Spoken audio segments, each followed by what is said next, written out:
Hello, welcome back to BLENDERSUSHI Live Noding. In this episode, we're gonna do something that's pretty simple. Probably something that should have come with a Sverchok circle node example. So we know that we have circle, and do you know that we can use this circle to actually generate like a pie chart, or actually you can actually turn it into like a procedural pizza or procedural pie. But let's see how it goes. This should be pretty simple. It's a pie demo 001.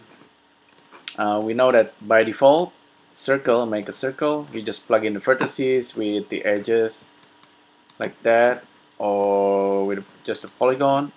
But if you see with edges in, and if I change into the second mode, and with the second mode, if we make it under 360, we can have like some kind of like a Pac-Man, okay? And Pac-Man, if we have like even smaller than half Pac-Man, we have like a pie or like a pizza slice. And this is what we're gonna use. There is a similar N-gon nose. This is similar to our circle, except that this one really generates N-gon. If we have like a oh, actually with this guy we don't have control over the degree, so forget about it. Forget about this. I think you can do similar thing using a cylinder, I guess. But anyway, we're just gonna use our circle. Okay, we have a slice of pizza, but we want to have a full pizza. We can control the number of vertices to get more resolution or less resolution. You see, even with this current setup, you can actually do a little bit more and kind of add a little bit of variations along this this line out there. But I'm not gonna do that for this live noding. Maybe that's gonna be the next one. Let's say we use 30 degree, and let's say if we want to have like a full circle, we need to have 12 of this. So how do we do that? We can use matrix in, and we know that we simply need to rotate it a few times. First of all, we need to give it an axis. I'm gonna rotate it in the z-axis, and then the angle will be let's set it up real quick using range float. And we know that we need to use the stepping. The step should be the degree, and the count should be how many? 12. Let's test this, and exactly this is actually working for us. I'll do a quick check and bake it and look at our pizza or pie. Let's see if this is correct. Okay, 1 2 3 4 5 6 7 8 9 10 11 12. Okay, cool. We have 12 slices of pizza here, and let's see what else we can do here. File, save as. We can probably like do an offset here and make some kind of thickness if you like. This can be for exercise. But let's see.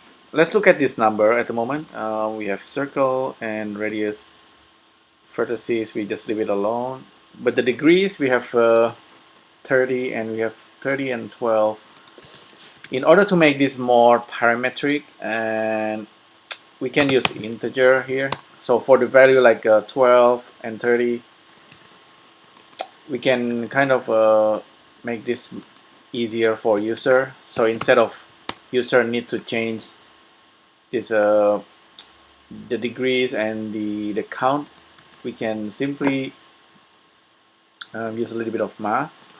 So we know that it needs to be 360, and so 360 divided by 12 is 30, so this one goes in there, 12 goes in here, and this one goes into this I think the result of this also goes into the degrees.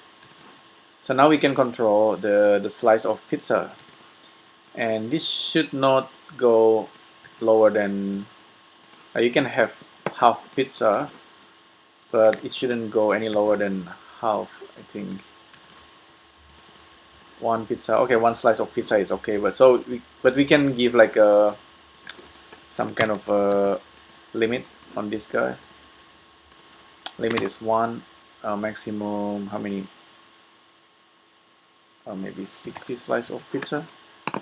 So now if we increase this number, we can get as many pizza as we want or as little as we want. So that's cool. Of course, at this stage you can kind of improve this and make some kind of decision how you want to take this pizza. Let's say, for example, if we bake it now, it's gonna generate like 16 pizza. If you want to join them, you can do that quite easily. Just apply the matrix to mesh and you can join them. So if you plug this and this, our pizza, and then combine it with the matrices, you actually will get the whole pizza as a single object. See, like this. If I bake it, it's a single pizza, you see, but each one of them is still kind of separate, because if I give like add a smoothing, you see that result, it's still a single slice of pizza and then being smoothed. So yeah, we can get rid of that, and we can also add things like let's say solidify, give some kind of thickness, and then you can also add like a bevel, and with the bevel you can, I believe you can give a little bit of thickness here.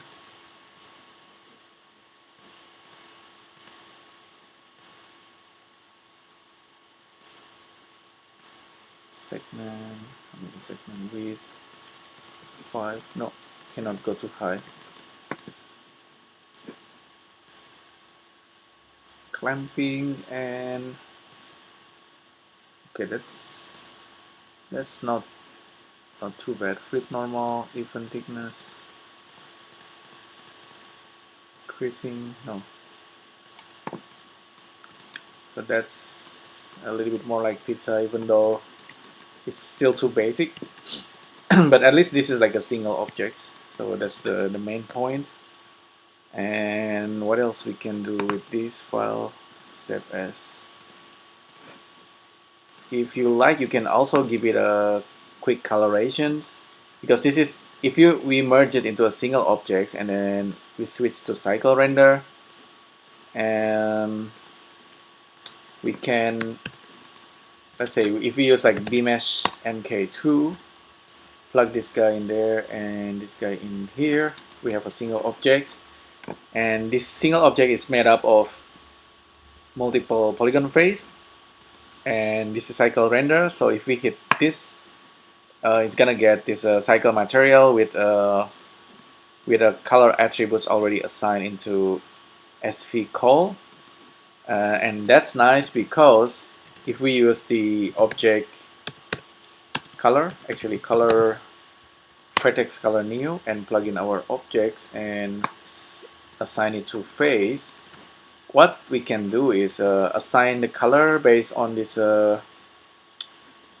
pi wheel, based on this number. Actually, what I mean is, if we are using like a color in which we can use the HSV color wheel, or with HSV we can have like a rainbow color here.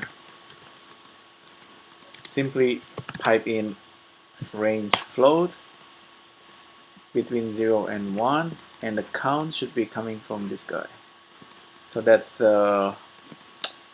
really make everything really simple. There you go, that's a rainbow color wheel, and it's all controlled by this guy. We can have as little as 1, 2, 3, before, and then we can continue building it. Yeah, I guess that's kind of nice. Very neat features. That's I guess it should be part of the example of the circle. Yeah, yes, it's just another interesting you can do. Apart from like a rainbow color, you can use other things, of course. Like let's see, if you want to make like some kind of like a roulette kind of circle, you can use random number generator perhaps, or let's see, I think this plug into the size and 0 and between 0 and 1. If we plug this into the hue, okay, we get some kind of random value.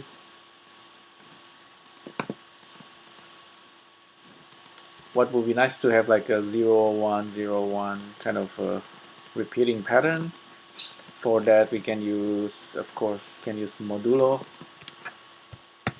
math, and range integer. The count goes into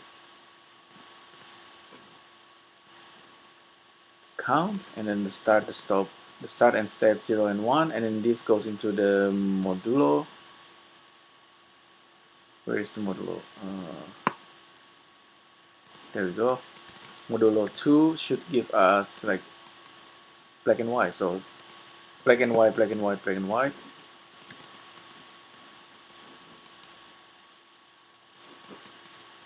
There you go, that's what I mean. It's like so you can have fun with this color wheel, with this pizza. You can have as many as you want. And this is still like a single object. If you really like to have plenty of these objects, you can also do that quite easily. Just apply matrix in, or just use plain, and this can goes into the matrix and make like 5 by 5, and this is like 4 3, yeah, something like this. So from the pie into something like this. Very, very easy. Yeah, who would have thought that a circle nodes can become something like this quite easily, and each one of them is now have a texture that works perfectly. Okay, so that's pretty much it for this live noding video. Hopefully you enjoy this, you find this useful. Let me know if you have any comments, feedbacks, any questions. I guess I'll see you in